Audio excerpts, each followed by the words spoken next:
축복합니다. 금요일 밤에 오신 거 환영하고요. 또 하나님의 은혜가 계속해서 여러분에게 부어지기를 축복합니다. 우리가 주님 아니면 아무것도 할 수 없어요. 예배를 드리는 것조차도, 또 은혜를 받는 모든 것, 또 우리 마음을 다해서 찬양하는 것, 그 어떤 것도 주님이 우리에게 할 수 있는 모든 것을 주시기 때문에 우리가 하는 것입니다.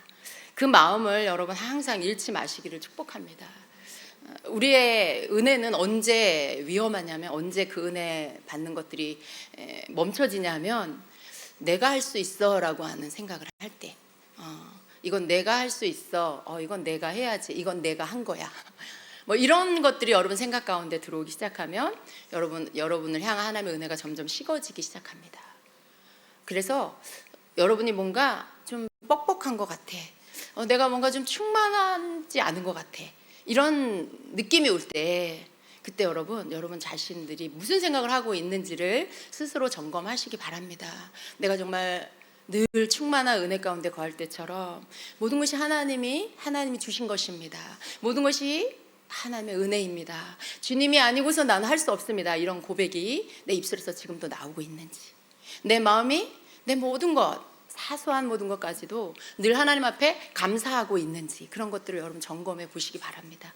만약 여러분이 그런 것들이 너무 뜨문뜨문, 혹은 그러한 말들이 여러분 입에서 나오지 않고 있다라고 할 때, 여러분 다시 회복하셔야 됩니다. 어디에서 내가 잃어버렸는지, 어디에서 내가 주님을 놓쳤는지, 이것을 찾고, 그리고 그 자리로 여러분 다시 돌아가는 거, 이게 가장 첫 번째 여러분 해야 할 일인 것이죠. 그래서 항상 주님은 다시 주님께로 돌아갈 때 다시 회복시켜 주시죠. 다시 은혜를 부어 주시고, 또 그 회개의 자리에서부터 다시 일으켜 주시고, 또 다시 충만함으로 여러분에게 부어 주십니다. 그럼 그것을 믿으시고 항상 자기를 이렇게 점검하는 그런 자가 되시기 축복합니다. 내가 가슴이 답답해요. 요즘에 뭔가 깨달아지지도 않고 은혜가 없는 것 같아요. 여러분, 그걸 바깥에서 찾으려고 하시면 안 돼요. 그런 이유들을 여러분 밖에서부터 찾으려고 한다고 해서 그게 찾아지는 게 아니고요, 여러분 안에서부터 문제가 생겼다라는 것을 찾을 수 있으셔야 합니다. 주님은 언제나 거기 계시고요, 문제는 우리죠. 주님은 언제나 거기 계시는데, 내가 좀 멀리 갔다가, 혹은 다른 거에 너무 관심을 쏟다가 주님을 놓치고 주님 앞에 있는 것들에 거리가 생기고, 그러면서 다른 것들이 나를 덮기 시작하고, 그래서 답답해지고 힘들어지고 눌리고 이런 일들이 생기는 것입니다. 그러니까 여러분, 항상 길은 하나예요. 주님께로 다시 돌아가서 그분 앞에 앉는 거, 그리고 그분 앞에 여러분 마음을 쏟고 여러분의 진실함을 고백하는 거, 여러분의 약함과 여러분의 그 힘으로 할 수 없는 것들, 그런 것들을 주님 앞에 고백하는 거, 이게 주님께로 돌아가는 가장 빠른 길입니다. 언제나 그렇게 하시기를 축복합니다. 자, 오늘 말씀을 좀 같이 보도록 하겠습니다. 여러분, 민수기 20장 1절입니다. 1절부터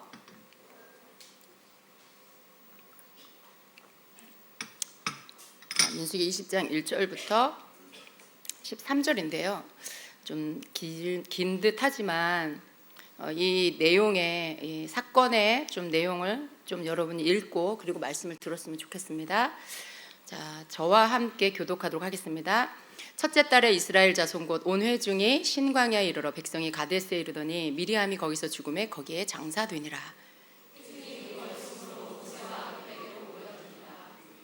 백성이 모세와 다투어 말하 이르되 우리 형제들이 여호와 앞에서 죽을 때에 우리도 죽었더라면 좋을 뻔하였도다.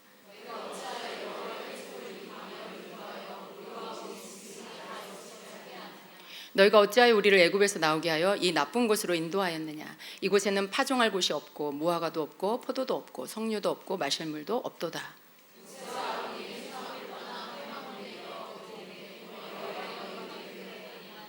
여호와께서 모세에게 말씀하여 이르시되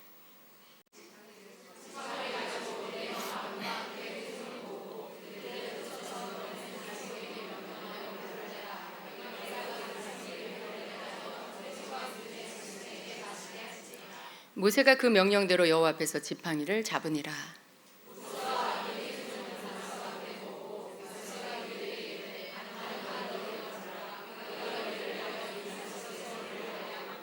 모세가 그의 손을 들어 그의 지팡이로 반석을 2번 치니 물이 많이 솟아나오므로 회중과 그들의 짐승이 마시니라.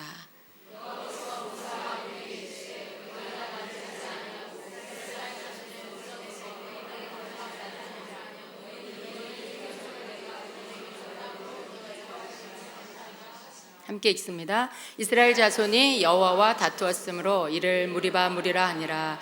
여호와께서 그들 중에서 그 거룩함을 나타내셨더라. 아멘. 네. 지금 이 민수기 20장은요, 이스라엘 백성이 애굽에서 나온 지 38년이 되는 해입니다. 2년이면 갈 수 있는 가나안 땅을 40년이 걸려서 그 땅을 가게 되죠. 출애굽해서 나온 1세대가 광야에서 이제 다 죽었습니다. 이제 다시 가나안 땅에 바로 이전에 가데스 바네아에서 이스라엘 백성이 하나님이 약속하신 땅, 주고자 하는 가나안 땅, 그 땅에 정탐하러 들어갔었죠. 그런데 거기에서 돌아왔을 때 불신앙으로 하나님을 믿지 못하고 불신앙의 모습을 보인 이스라엘 백성이 다시 광야로 들어가서 세월을 보내고 다시 그 자리로 돌아왔습니다. 그리고 그곳에 도착해서 이제 미리암이 생을 마감하게 됩니다. 미리암은 출애굽 1세대입니다. 출애굽 1세대가 다 죽었고요. 이제 모세와 아론이 남았죠. 그리고 2세대가 가나안 땅에 들어가기 위해서 지금 가데스 바네아에 도착해 있는 것입니다. 근데 여기에서 참 어처구니 없는 일이 벌어집니다. 하나님을 믿지 못하고 불신하며 지도자들을 모세를 원망하고 불평해서 하나님을 원망했던 그 사람들, 사실 그 사람들을 하나님이 가나안 땅에 들어가게 할 수 없기 때문에 그들이 다 죽을 때까지 그 시간을 보내게 하신 거예요. 어쩌면 그 말 안에는요, 그 불신앙의 세대, 출애굽 1세대, 그들이 다 죽고 나면 이제 출애굽 이후에 2세대들이 가나안 땅에 이제 간다라고 하는 거죠. 근데 그 말을 다시 생각해 보면 그럼 2세대는 1세대 같지 않겠구나 이렇게 생각할 수 있죠. 2세대, 그러니까 애굽에서 나온 이후에 광야에서 출생해서 난 그 세대죠. 근데 그들이 1세대 같이 그렇게 하나님 앞에 원망하고 불평하고 그러지 않겠구나. 왜냐하면 1세대가 죽은 이유가 지도자를 원망하고 하나님을 원망하고 불평하다가 하나님의 진노로 인하여서 그들이 다 멸망을 받게 됩니다. 그래서 그들이 죽은 거예요. 그러면 2세대는 그러한 것을 하지 않겠구나라고 생각할 수 있는데, 지금 가데스 바네아에 38년이 되는 해 여기에 도착한 사람들은 1세대가 아니고 2세대예요. 근데 그들이 했던 그 모습이 뭐냐면, 동일하게 자기 조상들이 했던, 자기 앞세대가 했던 그 지도자를 원망하고 불평하는 그 일을 똑같이 하고 있다라는 것이죠. 참 어떻게 도착하자마자 첫 번째로 나타나는 그 일이 다시 모세를 원망하고 비방하는 일이었을까? 똑같이 물이 없다고, 마실 물이 없다고 모세를 향해서 원망합니다. 그리고 사람들이 이렇게 모여서 모세를 비방하려고 모여 오는 것입니다. 이것을 보면요, 우리가 알 수 있는 게 있어요. 세대를 거쳐서 하나님께서 어떻게 보면 1세대는 거룩하지 않은 백성이라고 할 수 있죠. 애굽에서 막 노예 생활 가운데 모든 것들이 이렇게 몸에 박힌 사람들, 모든 습관과 모든 사고방식과 그런 가치관들이 노예 생활할 때 그것이 몸에 밴 사람들이라고 할 수 있어요. 그러니까 그들은 참 고쳐지기가 힘들었구나. 그들은 정말 그 습관을 고치기가 힘들었겠구나. 그러면 2세대는 달라야 맞을 것 같은데 2세대는 다르지 않았어요. 여러분, 우리가 보면 그래도 낫겠지라고 생각했던 그 사람들인데, 똑같은 그 인생의 앞세대나 그 뒷세대나 하나님 앞에 죄를 범하는 것은 똑같은 것을 볼 수가 있습니다. 참 이게 인생인 것 같아요. 좀 낫겠지라고 했는데 그렇지 않은 것이죠. 1세대나 2세대나 별반 다르지 않은 죄인인 인간의 모습을 봅니다. 그런데 하나님은 그러한 2세대를 가나안 땅에 들어가게 하시죠. 그들이 자격이 있어서 그랬을까요? 그렇지 않습니다. 2세대가 1세대보다 더 의롭고 더 믿음이 있어서가 아닙니다. 그것은 전적으로 하나님의 그 긍휼과 하나님의 그 자비로 그렇게 여전히 죄인이고 여전히 악한 이스라엘 백성들을 덮어주셨기 때문에 그들이 들어갈 수가 있었습니다. 절대로 그들이 1세대보다 나아서가 아니라는 걸 알 수 있어요. 근데 오늘 읽은 우리 이 말씀에 이 사건 전체 안에는요 또 복음이 들어 있습니다. 예수 그리스도의 복음이 또 이 안에 들어있다라는 것입니다. 어떻게 하나님은 그 아직도 여전히 1세대나 다름없는 2세대를 가나안 땅에 들어가게 하셨을까? 우리가 이 말씀을 좀 보려고 합니다. 오늘 말씀에 본문의 말씀 안에서 보면 먼저 우리가 모세와 아론의 행동을 좀 살펴봐야 합니다. 가데스 반네에 도착한 이스라엘 백성들, 물이 없다고 모세와 아론에게 달려드는 사람들. 그런데 그들을 피해서 모세와 아론 하나님께 달려가죠. 그리고 하나님 앞에 엎드리죠. 그리고 하나님은 그들에게 나타나셔서 그들에게 이제 어떻게 행할 바를 알려주세요. 모세와 아론에게 모세에게 넌 지팡이를 들고 이스라엘 백성에게 가서 그들을 모아놓고 그 반석 앞에 가서 그 반석을 향하여 명령해라. 그러면 그 반석에서 물이 나서 그들과 그들의 짐승이 먹게 될 것이다 라고 하셨어요. 모세는 하나님 말씀대로 지팡이를 들고 갑니다. 그리고 사람들을 반석 앞에 모으죠. 그런데 거기에서 모세가 하나님께서 말씀하신 대로 그 반석을 향해서 물을 내라고 명령을 하는 게 아니고요, 거기에서 화를 냅니다. 혈기를 부려요. 거기서 자기 감정을 거기에서 확 쏟아내는 그러한 모습을 볼 수 있습니다. 모세와 아론이 회중을 그 반석 앞에 모으고 모세가 그들에게 이르되 반역한 너희여 들으라. 우리가 너희를 위하여 이 반석에서 물을 내랴. 이렇게 성질을 부리고 있는 거예요. 그런데 여러분 놀랍게도 이렇게 화를 냈는데도 하나님은 그리고 모세가 그의 손을 들어 그의 지팡이로 반석을 2번 치니 물이 많이 솟아나오므로 회중과 그들의 짐승이 마셨다라고 말씀해요. 어쨌든 물이 솟아나서 목마른 그 회중들과 그리고 그 짐승들이 물을 다 마셨어요. 그런데 문제는 그 다음에 일어납니다. 하나님께서 모세와 아론을 향해서 너희는 가나안 땅에 들어가지 못한다라고 하신 거예요. 여러분 이 말은요 그냥 단순하게 어떤 벌을 내리는 정도가 아니에요. 가나안 땅에 들어가기 위해 그 힘든 광야 생활에 그 40년의 시간들을 인내로 기다렸습니다. 그렇게 속썩이는 백성들 참아주면서 그들에게 또 하나님이 주시는 것들을 또 가서 행하고 또 가서 행하고 정말 그러면서 모세와 아론은 이 시간들을 기다려온 거죠. 그 땅에 들어갈 날만. 그런데 다 이제 얼마 남지 않은 그 시간 앞에 와서 이제 한번 화를 낸 이 이유 때문에 모세는 아론은 그 땅에 들어가지 못한다라는 청천벽력 같은 하나님의 말씀을 듣게 됩니다. 그런데 그 이유가 뭐냐 하면 그들이 하나님을 믿지 않았고 이스라엘 자손들 앞에서 하나님의 거룩함을 나타내지 못했기 때문이다라고 말씀을 해요. 그리고 나서 누가 이스라엘 백성을 끌고 갑니까? 모세가 아니라 여호수아가 이스라엘 백성들을 이끌고 가나안 땅에 들어가게 하십니다.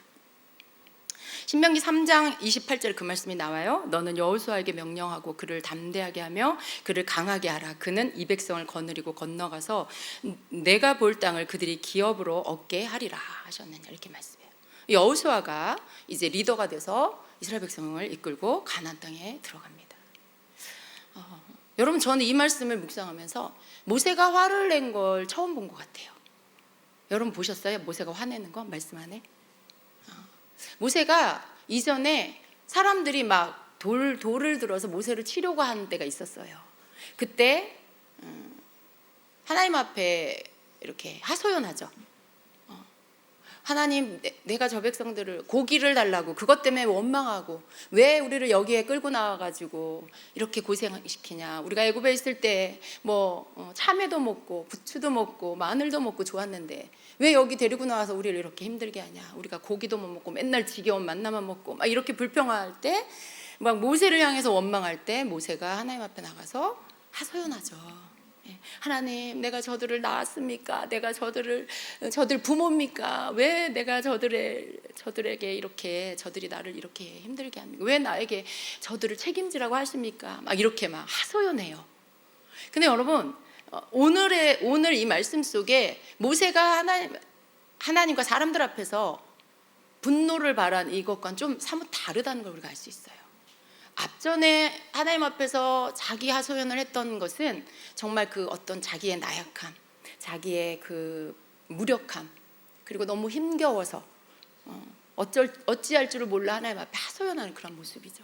근데 오늘 이 반석 앞에서, 사람들 앞에서 화를 내는 이 모세의 모습은요, 반역한 자들아, 막 이렇게, 예전 성경에 보면 이 패역한 자들아, 막 이렇게 말해요. 백성들을 향해서 내가 너희를 위해서 우리가 여기에서 물을 내랴, 막 이렇게 하는 거죠. 뭔가 좀 다른 분위기죠. 근데 이게 진짜 모세가 화를 내는 모습 같아요. 분노를 터뜨리는 그러한 모습으로 보입니다. 근데 모세의 심정을 이렇게 한번 생각을 해봅니다. 모세가 화를 내는 걸 처음 봐요. 38년 동안 한결같이, 어쩌면 그렇게 한결같이 변하지 않는 백성들의 모습을 보면서 모세 마음이 어땠을까? 이렇게 화를 내는 모습을 보면 모세가 좀 지쳤나? 좀이 아니고 많이 모세가 지칠 만도 하겠다. 모세가 정말 이 백성들 왜 이렇게 안 변해하고 너무 지겨워졌나? 그런 생각도 들어요. 모세가 막 너무 지긋지긋할 수 있을 것 같아요. 사람의 마음으로 너무 지겨웠을까? 그런 생각을 한번 해봅니다. 근데 저도 때때로 성도들이 이렇게 변하지 않는, 오랜 시간이 지났는데도 변하지 않는 모습 볼 때요, 그런 이야기를 들으면 아직도 그래? 이렇게 말이 나와요. 아직도 그래? 그러니까 이 모세의 마음이 너무너무 이해가 돼요. 얼마나 힘들었으면, 얼마나 지쳤으면. 근데 문제는 뭐예요? 하나님이 이 모세의 이 행동을 용납하지 않으신다는 거죠. 두려운 거죠, 그게. 근데 우리가 이 모세가 화를 내는 이 모습 속에서 좀 배워야 할 게 있어요. 하나님께서 이 메시지 주시는 것들이 있습니다. 우리는 인간적으로 보면은요, 그렇게 오랫동안 참고 한 번도 화를 안 내고 한결같이 그렇게 변하지 않는 육신적인 그 모습을 바꾸지 않는 이스라엘 백성들, 그들을 향해서 그렇게 오랫동안 참고 정말 참다 이제 딱 한 번 화를 냈는데, 하나님은 어떻게 그걸로 인해서 가나안 땅에 못 들어가게 하시지? 좀 너무하시는 거 아니야? 이런 생각을 할 수도 있어요. 근데 이것이 여러분 굉장히 인간적인 생각이라는 걸 아셔야 됩니다. 여러분, 이 말씀 속에는 굉장히 중요한 진리가 이 안에 들어있어요. 그러니까 모세를 보면은 모세가 화를 냈다라고 하는 이 모습 안에는요, 어떤 게 들어있냐면 내 감정을 이렇게 쏟았다라는 게 들어있어요. 물론 여러분, 우리 감정이 있어요. 희노애락의 이 감정이 사람에게 있어요. 하나님 주신 거예요. 근데 이 희노애락의 이 감정이 우리의 영이 아니고 우리 혼 안에 있는 지정의 안에 이 정에 해당되는 부분입니다. 근데 감정이 있어요.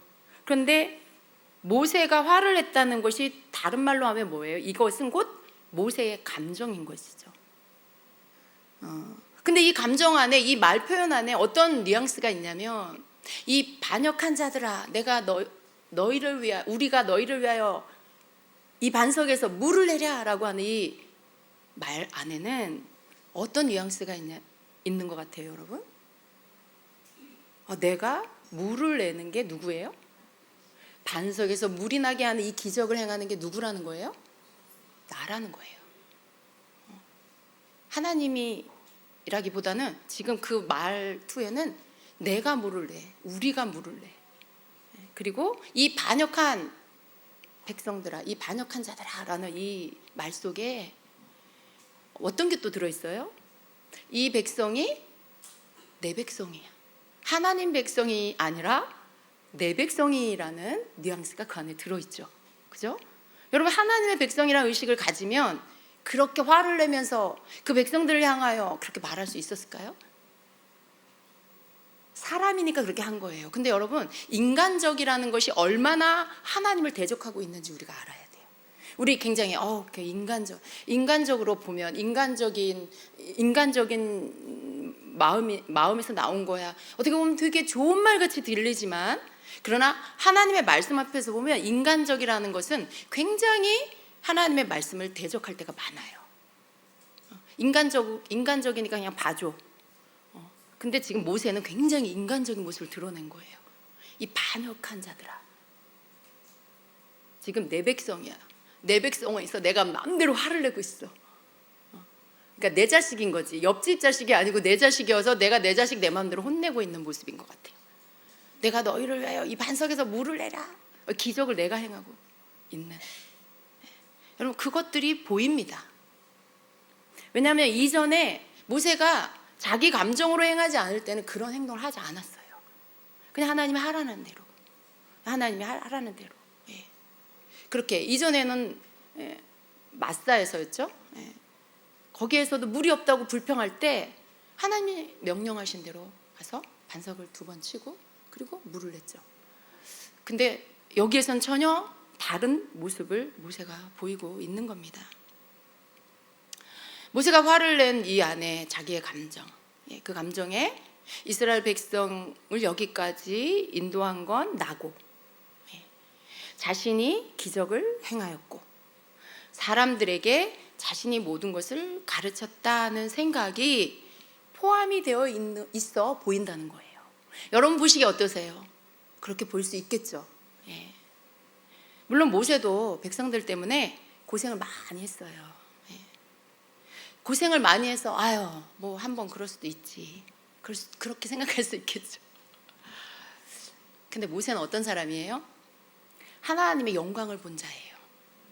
하나님과 대면하여 그렇게 하나님이 그렇게 친구로 대하는 그런 사람이죠. 모세는 하나님에 대하여 백성들이 아는 수준이 아니라 하나님의 모세에게 더 많은 것들을 나타내 보이셨어요. 그래서 사람이니까 그럴 수 있지라고 하는 그걸로 이렇게 덮으면 안 된다는 거죠. 그래서 하나님 앞에서 그러면 안 되는 거였습니다. 그러면 모세는 안 되고 나는 되겠구나. 여러분, 혹시라도 여러분 나는 되겠구나, 또 이렇게 생각하시면 안 됩니다.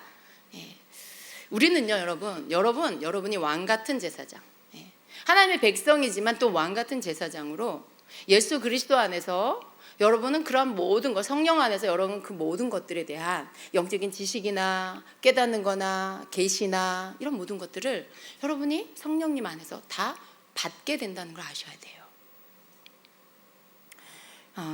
근데 여러분, 우리가 생각해 볼 때 화를 내도 하나님이 내셔야 된다라고 생각할 수 있어요. 모세가 화를 냈네. 근데 이들은 하나님 백성이고 모세는 하나님 명령하신 걸 전달하는 사람이고, 화를 내도 하나님이 내시는 게 맞아, 이렇게 생각이 됩니다.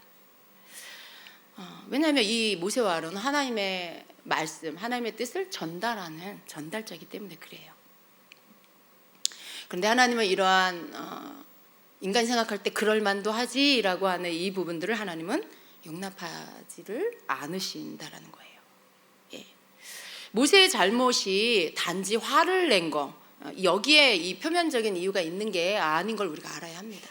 단지 화를 낸 것 그 자체가 잘못됐다, 이게 전부가 아니라는 것을 알아야 합니다. 이 모세의 분노 속에 담겨 있는 모세의 생각, 그리고 그 감정이 더 문제가 된다라는 거예요. 그런 거죠. 화를 낸 것 자체, 화를 내? 단지 그게 하나님 보실 때 진노하실 그것이 아니고, 화를 내는 것 안에 담겨져 있는 모세가 생각하고 있는 것, 모세 속에 숨어있는 그 감정 속에 숨어있는 모세의 생각이, 그게 문제가 됐다라는 거예요. 모세가 화를 내면서 반석을 친 것은 반석에게 물을 내는 주체가 자신이라고 생각하는 부분이 있었기 때문에 그런 거고요. 하나님의 심부름을 하는 전달자라면 그렇게 자기 감정을 드러내며 화를 쏟으면서 명령을 수행해서는 안 된다는 거죠. 여러분 심부름꾼이 주체가 있는데 그 전달하는 심부름꾼이 받아서 해야 할 게 뭐예요? 가서 전달하는 거예요. 자기 감정을 여기에다가 마치 내가 주체인 보내는 사람인 것처럼 내가 막 화를 내고 내가 막 소리를 지르고 이러면 안 되는 거죠. 예전에 한국교회 은사자들이라고 부르는 분들이 계셨죠. 목소리 되게 허스키하고 이렇게 머리 이렇게 올리고 막 예언하는데 막 화내고 막 나무라고 막 꾸짖고 마치 본인이 하나님인 것처럼 막 그렇게 하는. 근데 여러분 전달자는 그러면 안 되는 거죠. 하나님의 것을 받아서 전달하는 자는 그렇게 하는 게 아니고 자기 감정을 거기다가 막 넣는 건 뭐예요? 그 안에 하나님이 계시는데 이 하나님의 것을 전달하는 나도 너희들하고는 달라. 나는 약간 하나님하고 약간 비슷해. 뭐 이런 게 있는 약간 그런 것들이 있는 것 같아요. 근데 모세는 그런 사람이 아니었어요. 근데 어느새 모세 안에 그런 게 생긴 것 같습니다. 여러분 그 일이 나의 일이라고 생각하는 거, 나의 일이라고 내가 하는 거라고 하는 이 생각에서 나온 거예요. 그 분노가 이게 내게 속한 일이라고 생각하는 것에서 나온 것입니다. 그런데 여러분 이건 모세의 일이 아니죠. 하나님의 일이에요. 모세가 주도하는 일이 아닙니다. 하나님께 속한 하나님의 백성의 일이고 하나님의 일이에요. 여러분 우리가 잘 생각해야 될 게 있어요. 모세는 그랬구나 이게 아닙니다. 모세를 통해서 보여주시는 이 하나님의 말씀 속의 메시지는요 우리 모두에게 해당되는 말씀이에요. 여러분 모세가 하나님의 종이었죠. 근데 여러분은 누구예요? 누구 거예요? 여러분 누구 거예요? 하나님 거 맞아요? 네. 하나님 것도 있고 내 것도 있는 거 아니에요? 하나님 것도 있는데 한쪽은 좀 내 것도 있어요. 그런 거 여러분 소중히 여기는 거 하나님 거예요? 여러분 거예요? 하나님 거 말로만 하나님 거 내 거잖아요. 말로는 하나님 건데 내 거잖아요. 우리가 왜 하나님 거예요? 하나님께서 예수 그리스도를 보내셔서 이전에 죽은 우리를 그 생명의 핏값을 주고 우리를 샀어요. 그래서 원래는 우리는 죽은 자인데 예수님이 대신 죽음으로 우리가 산 자가 됐어요. 그래서 이제 우리는 하나님 거가 된 거예요. 왜냐하면 그분이 값주고 사셨기 때문에. 내가 하나님 거예요. 그럼 내가 하나님 거면 내게 속한 모든 게 누구 거예요? 다 하나님 거죠. 네. 다 하나님 거예요. 우리가 알아야 될 게 뭐냐면 내 것은 없어요. 네. 내 것은 없어요. 근데 우리는 자꾸 이것을 잊어버리죠.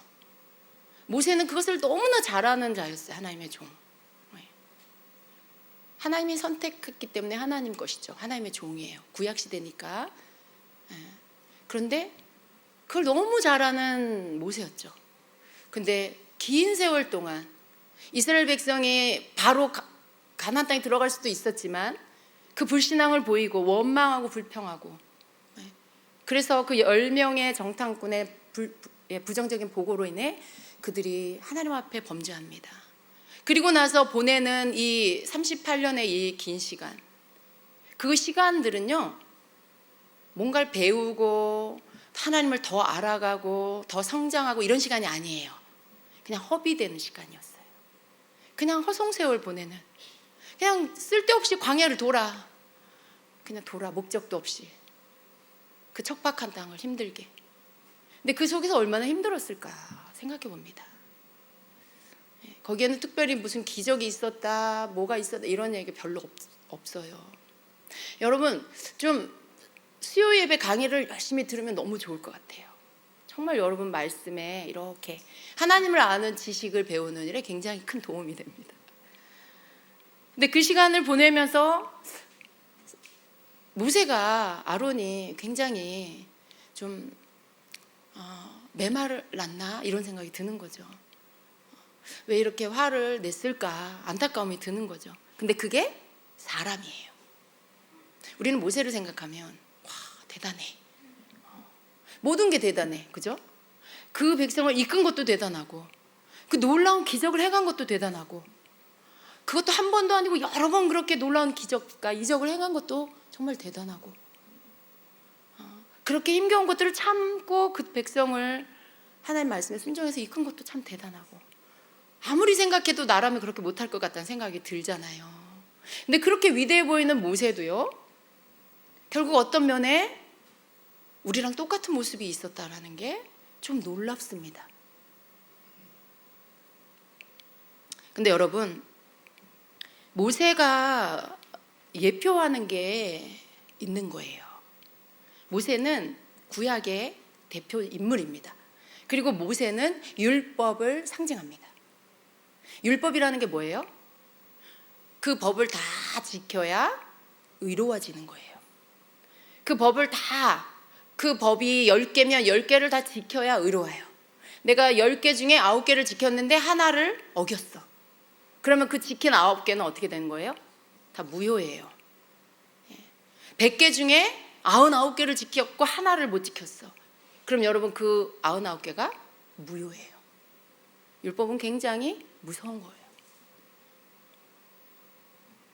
근데 모세가 그 세월 동안 40년 가까이 그 시간들을 정말 완벽하게 잘 살았어요. 그런데 그 끝에 와서 딱 한 번 하나님 앞에 사람 앞에 분노를 쏟았어요. 자기 감정을 드러내고 막 화를 내고 그랬어요. 근데 그 한 번 때문에 약속의 땅에 못 들어간다는 거. 이게 뭐냐면 여러분 율법이 그렇다라는 걸 말씀하고 있는 거예요. 결국 뭐예요? 율법은 사람으로서는 그것을 완벽하게 지킬 수가 없다라는 걸 상징합니다. 사람으로서는 그 율법을 지켜서 의로워질 수가 없어요. 한계가 있습니다. 아무리 지켜도 사는 날 동안에 아무리 지켜도 내가 죽기 직전에 죽기 전날 그 율법에 뭔가 하나를 어겼다. 그럼 평생에 지킨 그 율법에 지켜진 것들이 의미가 없어져요. 하나님의 약속의 땅에 못 들어가잖아요. 와닿지가 않죠, 여러분. 모세가 하나님의 약속의 땅에 못 들어갔다니까요. 한 번 화낸 것 때문에. 율법은 그런 거예요. 근데 이 율법을 지켜서는 하나님의 약속의 나라에 들어갈 수가 없습니다. 여러분 자기 율법을 지키는 것은 내가 하는 거예요. 내가 열심히 노력하고 애쓰고 참고 견뎌서 그 율법을 지켜내는 거죠. 근데 그걸로는 우리는 모세처럼 다 넘어질 수밖에 없습니다. 인간은요 그냥 그렇게 인간은 불완전해요. 완벽하지가 않아요.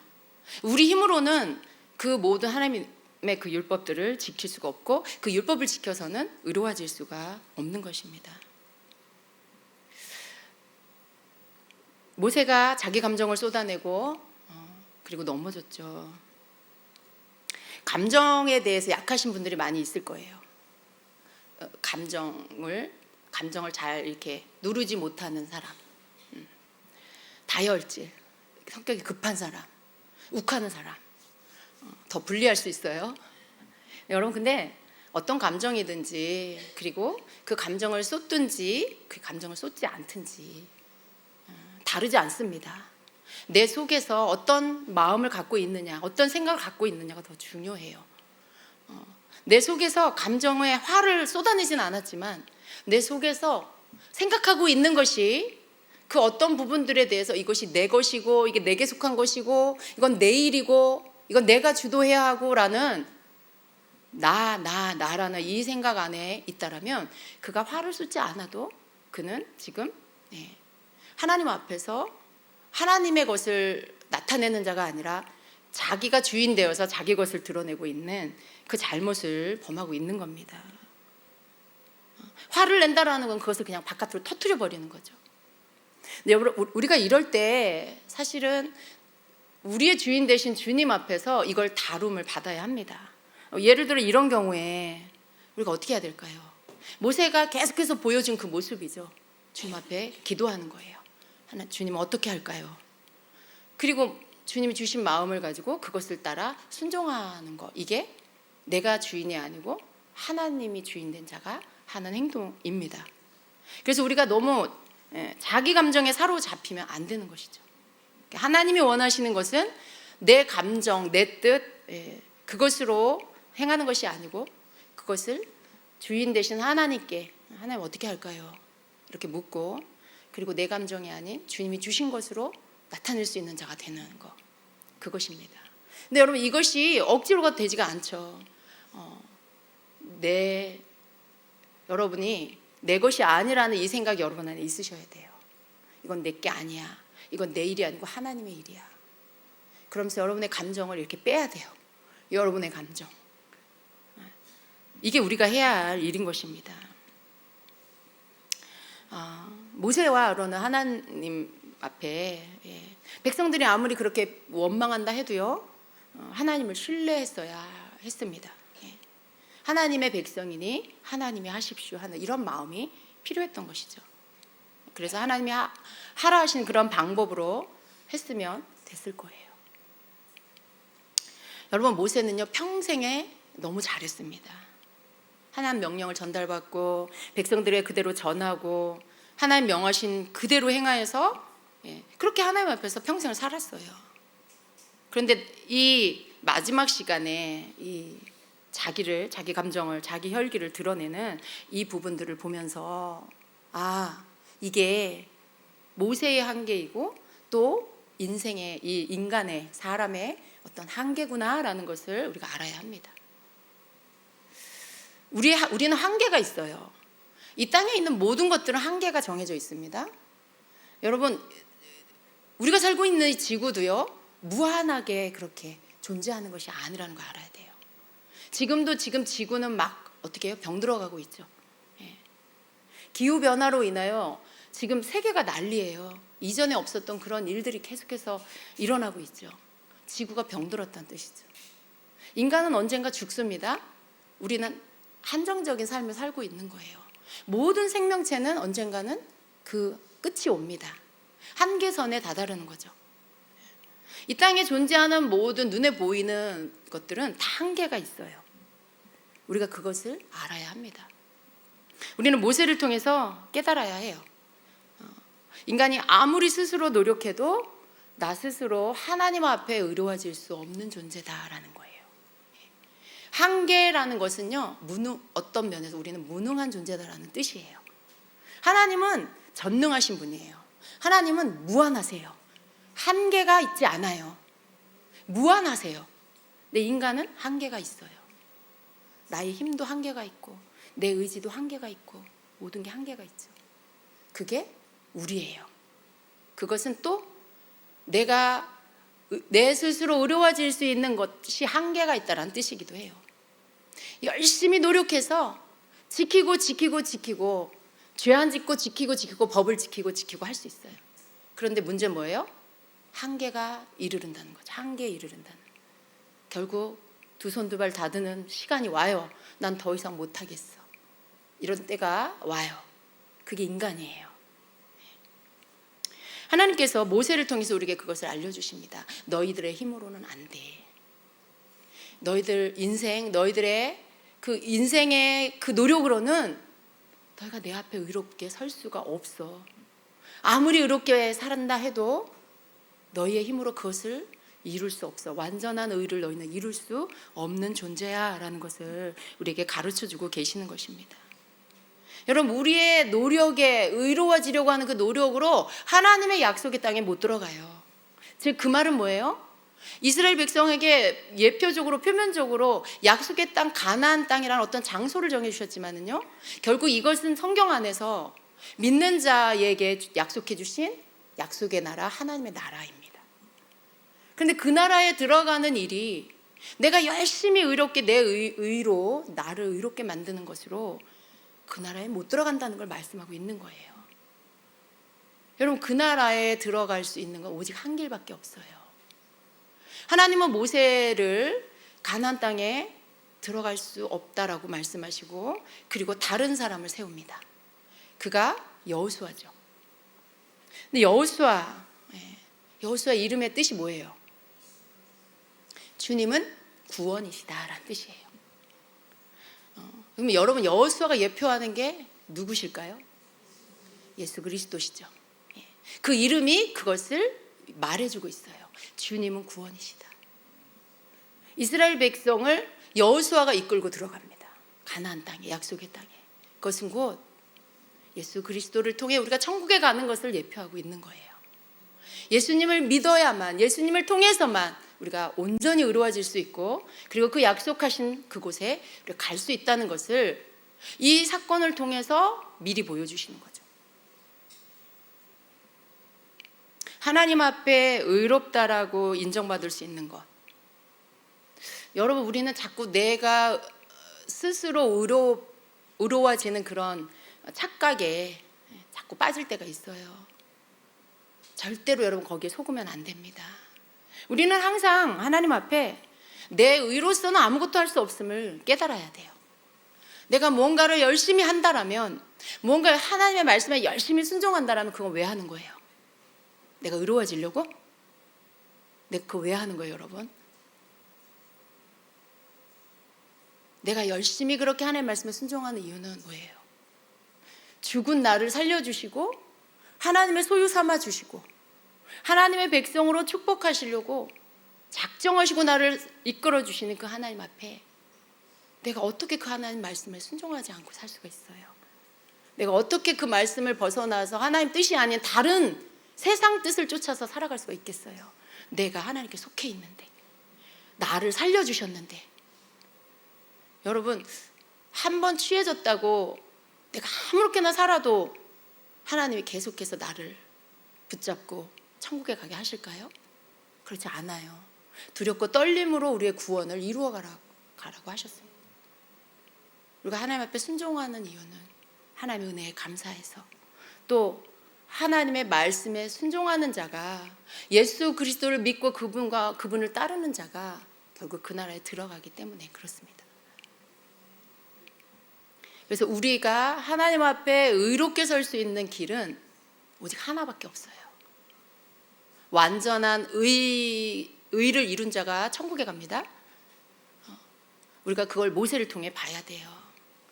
어떤 90%, 99% 인간은 자꾸 이런 게 있어요. 내가 그래도 쟤보다는 의롭잖아. 내가 그래도 저 사람보다는 내가 좀 그래도 낫잖아. 뭐 이런 거 자꾸 비교를 해요. 여러분, 하나님의 기준은 저 사람이 아니에요. 하나님의 기준은 예수 그리스도시고 하나님이세요. 내가 완전하니 너희도 완전하라. 내가 거룩하니 너희도 거룩하라. 근데 하나님이 그 길을 이미 내셨기 때문에 그걸 우리에게 요구하시는 거예요. 예수 그리스도를 통해서 우리에게 완전한 의를 주셨어요. 그것을 믿는 자에게. 우리는 알아야 될 게, 내가 노력해서 열심히 애써서 내가 의로워지는 게 아니라 예수 그리스도를 믿음으로 인하여 그 예수님의 의가 나에게 덮여져서 내가 의로워진다는 걸 알아야 돼요. 주님은 구원이시다라고 하는 여호수아, 이스라엘 백성이 뭘 잘했어요? 그렇게 또 모세를 원망하고 비방하고 그게 뭐 잘한 일이에요? 그렇지 않잖아요. 사람의 눈으로 보면 그들도 다 못 들어가는 게 맞는 거예요. 그런데 하나님은 그들을 들어가게 하십니다. 어떻게 해요? 여호수아를 앞세우고 그 백성이 약속의 땅에 들어가게 하세요. 그 말은 뭘 말씀하시는 거예요? 예수 그리스도를 구주로 믿고 그를 따르는 자, 그를 믿는 자는 그 자신이 여전히 아직 죄가 있을지라도 예수 그리스도를 믿음으로 예수님의 의가 그에게 입혀져서, 그래서 하나님의 약속으로 들어가는, 그 약속의 땅으로 들어가게 된다라는 걸 말씀해주고 있는 거예요. 만일 우리의 의로 들어간다라면 신약의 복음을 예표하는 이 말씀에 이스라엘 백성 2세대도 다 멸망받아야 돼요. 근데 하나님 그렇게 하시지 않으십니다. 예수 그리스도를 믿는 자, 우리가 죄인일지라도 예수님을 믿고 예수님의 십자가의 보혈과 부활을 믿고 그분을 믿음으로 인하여 그분이 내 대신 죽으시고 내 죄를 도말하셨다는 것을 깨닫고 회개하며 주님이 주시는 죄사함을 받는 그런 자는 그가 여전히 허물이 있고 여전히 흠이 있어도 그는 하나님의 약속의 나라로 들어가게 된다는 그것을 말씀해 주고 있는 것이죠. 우리 하나님 참 좋으시죠? 예. 여러분 오늘 말씀 속에 이 신약의 말씀이 들어있어요. 예수 그리스도의 의가 무엇인지를 이 말씀 안에 담아놓고 계십니다. 이스라엘 그 지금 유대인들이 예수님을 믿지 않는 유대인들이 불쌍한 이유는요, 이걸 믿지 않아요.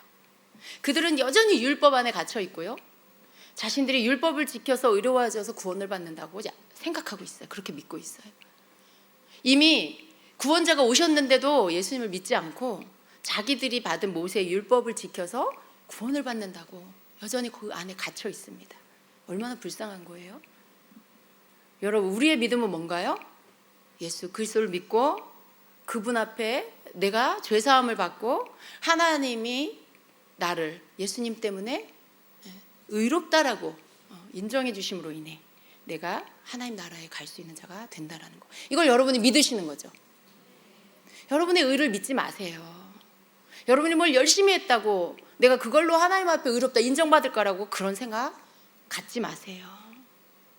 여러분이 만일 그것을 버리지 않으시면요, 그 생각을 버리지 않으시면요, 어느 순간 여러분은 또다시 여러분의 의를 믿고 있는 자가 되어버려요.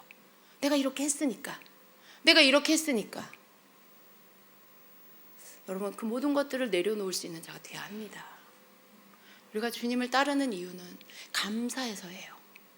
너무나 감사해서 날 살려주셨으니까. 내가 이렇게 해서 의로워져야지가 아닙니다.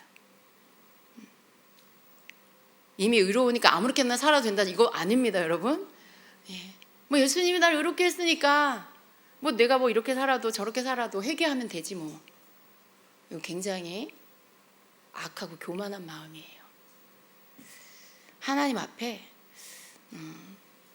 하나님 어떤 분인지 알고 예수를 통해서 나에게 주신 게 무엇인지를 알아서 정말 그 앞에 겸손히 엎드릴 수 있는 우리가 되어야 합니다. 동시에 여러분은 자유해야 돼요. 여러분의 믿음이 여러분을 자유케 하는 거예요. 반대로 여러분이 죄 가운데 넘어질 때도 있고 여러분이 눌릴 때도 있고 죄책감에 정죄감에 눌릴 때도 있어요. 그러나 여러분 그때에도 여러분 그 가운데 속지 마시기를 바랍니다. 비록 여러분이 넘어졌을지라도 여러분의 의가 예수님이 된다는 걸 선포하세요. 마귀는 죄 지은 자를 항상 참소하고 여러분 조롱해요. 비난해요. 정죄감이 들게 하죠. 근데 그때도 여러분 자신에게 너무 여러분 자신과 여러분 자신의 감정에 너무 갇혀 있지 마시고요. 그래 나는 넘어졌어. 그렇지만 나를 의롭게 하시는 분은 예수 그리스도셔. 그분이 내가 그분께 회개했고 그분이 나의 죄를 다 씻어주셨어. 그분이 내 의야 라고 선포할 수 있어야 돼요. 예수 그리스도가 나의 의야 라고 여러분 선포할 수 있으셔야 돼요. 왜냐하면 하나님은 예수 그리스도를 통해서 여러분을 모두 이미 자유케 해놓으셨기 때문에 그래요. 근데 원수는 자꾸 죄로 인하여 넘어져서 여러분의 연약함을 건드려서 넘어지게 하고 그거로 인해서 자꾸 여러분이 죄책감에 시달리게 만드는 거예요. 정죄감에 눌리게 만드는 거죠. 그래서 여러분이 하나님께로부터 받은 자유를 빼앗아가려고 해요. 그러나 여러분 속지 마시기 바랍니다. 예수 그리스도 안에서 이미 여러분은 자유함을 받은 자들이고요. 그리고 여러분 그것을 믿음으로 지켜야 한다라는 거예요. 여러분의 자유함을 지키십시오. 그리고 여러분 입술에서 나오는 그 믿는 예수 그리스도 나의 의가 되신다라는 것을 믿는 믿음의 고백을 선포함으로 인해 하나님께 영광을 돌리시고 악한 영이 떨며 도망가게 하십시오. 그래서 여러분이 누구인지를 분명히 알고 얼마나 우리 하나님께서 우리를 사랑하셔서 우리에게 그 크신 사랑을 예수 그리스도 통해서 베풀어 주시고 그 은혜 안에 우리를 거하게 하셨는지를 날마다 깨달으면서 살아가는 자가 되어야 합니다. 우리가 얼마나 행복자인지를 우리가 알아야 하는 것입니다. 우리는 두 가지를 기억해야 돼요. 나는 하나님 앞에 나로서는 의로움으로 설 수 없다는 것. 그래서 늘 우리는 겸손한 마음으로 주님께 감사하는 자가 되어야 하고요. 또 내가 여전히 연약함이 남아있지만, 그러나 그것으로 넘어질 수도 있지만, 그러나 예수 그리스도가 내 의가 되시고 그분으로 인하여 나는 하나님께서 의롭다고 칭해 주셨다. 여러분이 회개하고는 자유하셔야 돼요. 항상 그 믿음 안에서 이 두 가지를 잊지 마시고 하나님의 크신 사랑에, 그 은혜에, 그 자비에 감사하며 사는 여러분 되시길 축복합니다. 아멘. 예. 참 여러분 놀랍지 않습니까? 저는 요즘 이렇게 묵상을 하면서 느끼는 게 계속 민수기의 말씀 속에 신약이 있는 거예요. 민수기의 이 구약시대 이 말씀 안에 신약의 복음이 들어있고 예수 그리스도가 들어있고 얼마나 놀라워요, 여러분. 다 알게 이미 해놓으셨어요. 구약 안에 신약이 들어있는 거예요. 하나님의 놀라우신 사랑입니다. 예. 여러분 믿음 흔들리지 마시고 그렇게 주님을 믿고 섬기는 자가 되시길 축복합니다. 아멘.